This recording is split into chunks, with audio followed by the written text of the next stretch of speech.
500th year, Danish border. A group of warriors notice a troll along the way and drive it near a cliff. After shooting at the monster with a bow, they set it on fire and make it fall down. Hrothgar approaches the edge of the cliff and notices a small boy, the son of a troll, hiding nearby. The Danish king decides to let him live, believing that he poses no threat. The boy, unable to drag his father's body, deprives him of his head in order to take it to his cave and remember what happened all his life. 20 years later, Grendel is still driven by the desire for revenge and sneaks into Hrothgar's village at night to take the lives of several soldiers. After surviving a shipwreck, the greatest warrior Beowulf finds himself ashore. The fisherman helps him come to his senses and get some rest before the warrior returns to his home. Having learned about what is happening among the Danes, he decides to talk to the leader of the Gauts, in order to provide them with support and save them from evil. The next morning, a group of 13 Gauts, led by Beowulf, goes to the Danes in the domain of Hrothgar to help them fight the troll terrorizing the village. Along the way, the sea monster attacks Beowulf and grabs the man's hand, but he reacts to this too calmly, as if nothing had happened. Meanwhile, an enraged Hrothgar goes out hunting at night. He calls on Grendel to come out and fight man to man, but Grendel ignores him. Having waited for the right moment, the troll attacks the king's guard and takes his life. The king is disappointed in his helplessness and is ready to say goodbye to his life, if only the troll does not touch the rest of the inhabitants of his domain.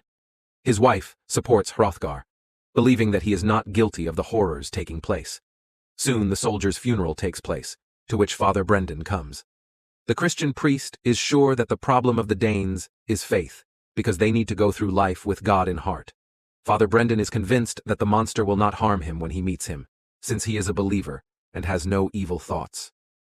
Meanwhile, the queen turns to the witch Selma for help to protect her husband from the evil troll using magic. Gauts arrives on the Danish coast. The observer receives strangers with hostility, but welcomes them upon learning that among them is the great and mighty Beowulf, a warrior about whom legends are made. Once in the village, the soldiers see the fallen people, mourning over the grief that Grendel brought to their lands. A drunken Hrothgar meets Beowulf and thanks him for coming, because only this warrior is able to track down the troll and take his life. In the evening, in the bar, the arriving soldiers are offered to choose their brides, because among the girls present, there are many widows ready for a new marriage. The king is asked to say a few words, but Hrothgar is so drunk and overwhelmed with grief that he is unable to give a pep talk. The queen helps her husband and calls on the warriors to fight to overcome the darkness and give the Danes a peaceful life. Grendel remains nearby and contemplates his next move to harm the king and his domain. Beowulf promises the king to solve the problem and execute the troll who is terrorizing his domain.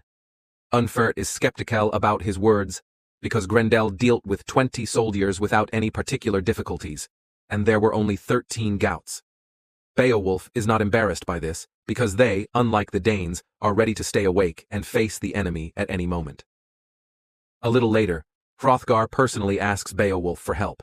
He has known him since he was 8 years old and asks the warrior to rid the Danes of the monster once and for all. If this is not done, the Swedes and Saxons will understand that their neighbor is weak and attack the Danes to seize new lands. In the evening, Father Brendan, confident in God, remains on his knees near the barracks to pray to higher powers. The Gauts do not sleep and wait to meet the enemy, hoping to take him by surprise. Grendel appears in the king's domain and leaves the priest alive and unharmed. Heading towards the barracks, he tries to break down the door, but at the last moment decides not to, urinating before entering. A crowd of Gauts rushes out into the street to fight the enemy, but the troll managed to escape earlier, leaving behind only an unpleasant smell. In the morning, Beowulf and his warriors learn that Father Brendan spent the whole night near the barracks, but remained alive. He explains this by the Christian faith in God, which has incredible power and provides 24-hour protection from monsters. A little later, 13 Gauts go in search of the troll's cave. While climbing to the top of the mountain, they accidentally activate a trap consisting of a log and deer antlers. Having miraculously survived, the warriors rise higher and see endless mountains covered with snow. There are no traces of Grendel on them, which means his hideout is elsewhere. Meanwhile, the troll bowls with the heads of the fallen warriors and rejoices at it like a child. Unferth and other Danes, who have lost faith in their god, convert to Christianity. Father Brendan invites them one by one into the cold river, where he reads a prayer and dips the people who have recognized his god. Beowulf is skeptical and goes to the mountains to talk to the witch. Salma is not ready to tell the warrior about his future, but warns that it is better not to touch the troll, because this will bring suffering to both the Gauts and the Danes. Beowulf begins to doubt that Grendel is a monster, because he does not attack children, old people, and sick people. Hrothgar asks not to invent anything, since the troll exterminates the strong and makes children orphans, after which he will take on the weaker and older ones.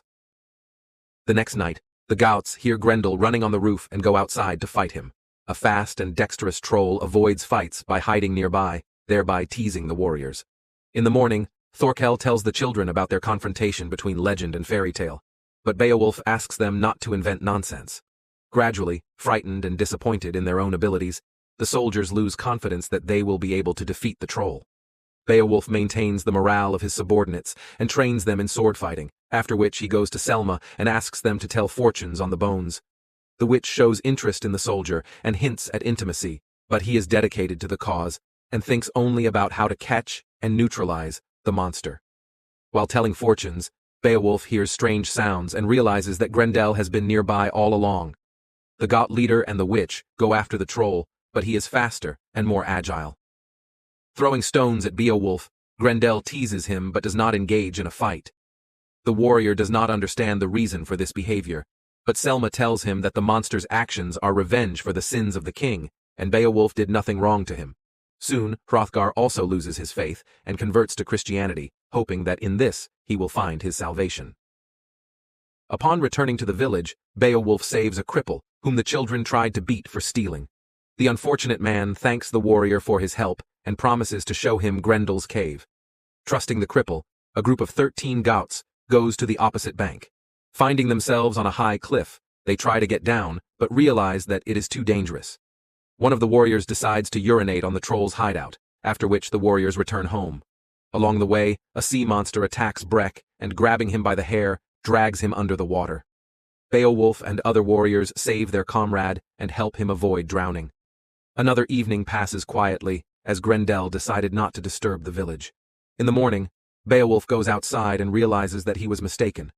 The troll not only came into the domain of the Danish king, but also took the life of the cripple who showed the way to his cave. A little later, a group of Gauts climb down a rope into the monster's lair. Among the bones and helmets of fallen warriors, Thorkel finds the skull of the troll's father. After spitting on him, the warrior curses the deceased and his family, breaking the skull into pieces. Upon returning to the village, Beowulf climbs the mountain to the witch and ties her up, forcing her to take him to Grendel. The girl refuses to help the warrior because she believes that the troll is right in this situation and has not done anything wrong. He takes revenge for his late father on the king and his relatives, but at the same time does not harm innocent people. Meanwhile, Grendel returns to the cave and finds his father's broken skull. Having identified the scent of the person who committed this, the monster goes to the barracks and attacks a crowd of Gauts. Finding Thorkel among them, Grendel takes his life and tries to escape. Beowulf does his best to prevent this and uses a trap to catch the troll. The captive Grendel does not intend to give up, despite the fact that his hand is in a rope and there is no chance of getting out. An armed warrior attacks the troll with a spear, but he breaks it and amputates his arm with the sharp end to escape. A monster that falls into the water is picked up by a sea monster to drag it to its refuge. At dawn, Thorkel's funeral takes place, and Hrothgar thanks Beowulf for his help, assuming the troll is no longer alive. The king is disappointed in himself, because he could have taken Grendel's life when he was a boy, but was unable to do so, which led to dire consequences. A group of Gauts go in search of the troll and finally come to the conclusion that he did not survive due to his injuries. In the evening, the Danes, intoxicated by the good news, rush around with Grendel's hand as a symbol of victory. Leaving it in a prominent place, they drink, dance, and have fun, waiting for the beginning of a calm and peaceful life. Beowulf goes to the witch and learns that she protected the troll, considering him good. One day, Grendel visited her and took her by force, after which Selma had a son.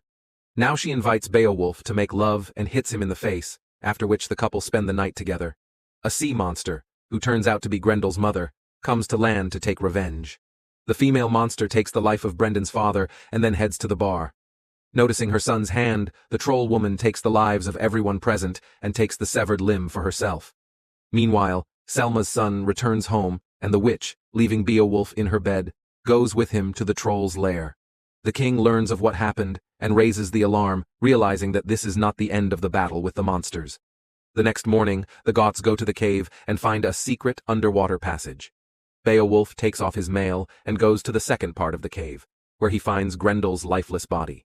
Here, the troll woman attacks the warrior, but he manages to defeat the enemy and take her life with one blow of his sword. A little boy protects the body of his fallen father and meets Beowulf with a sword in his hands. The warrior understands that his son has the right to behave this way and throws down his weapon, saying that the war is over. Having completed his mission, Beowulf plans to return to his homeland. He bids farewell to the king, promising a peaceful life for his domains, and meets with Selma. The warrior asks the witch to hide his son from the public so that people will not be a threat to him. Realizing that Grendel was not a monster, Beowulf builds a grave of stones to honor the troll's memory. Soon the Goths return home, and Beowulf sees Selma and her son on the shore, coming to terms with their loss. Thanks for watching. We hope you really enjoyed watching. See you soon.